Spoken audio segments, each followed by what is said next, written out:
Life insurance is an essential financial planning tool designed to provide financial security to a policyholder's family or business in the event of their death. However, a common question that many Canadians have when it comes to life insurance is, are life insurance proceeds taxable in Canada?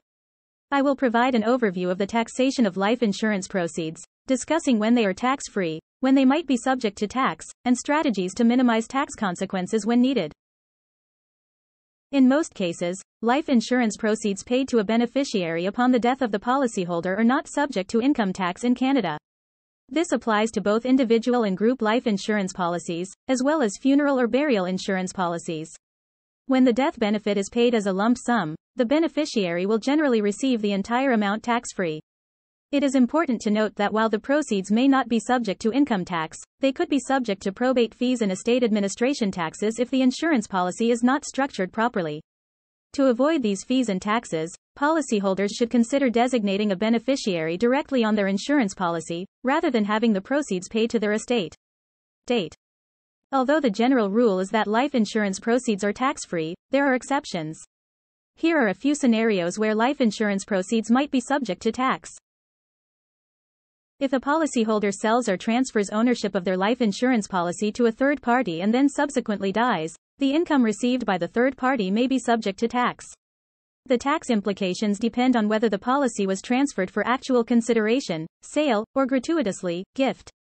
If a policy is transferred for actual consideration, the transferee may be subject to income tax on the amount received from the life insurance policy, less the purchaser's adjusted cost basis in the policy.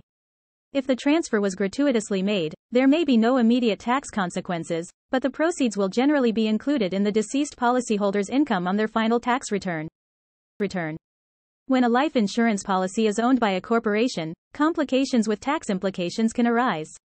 If the proceeds are received by the corporation as a tax-free death benefit and then distributed to shareholders as dividends, the dividends will be taxable. Further, the tax treatment of the death benefit when received by the corporation depends on whether the corporation is a policyholder or simply a beneficiary. Some life insurance policies, such as universal life and whole life policies, include an investment component that can grow on a tax-deferred basis. If the policyholder chooses to cash out their policy before death, or if the death benefit is paid as an annuity rather than as a lump sum, the investment gains may be subject to tax. For individuals concerned about the potential tax implications of their life insurance policies, there are several tax planning strategies that can help minimize or avoid taxes.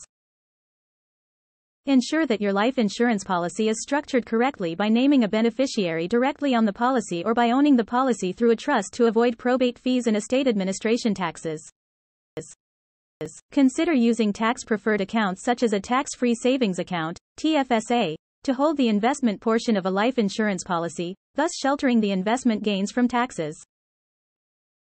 Engage with a financial planner or tax professionals versed in life insurance taxation to develop an appropriate strategy to minimize tax consequences while maintaining your desired level of financial security. While life insurance proceeds are generally tax-free in Canada, understanding the exceptions and employing appropriate tax planning strategies can help policyholders navigate potentially costly tax implications.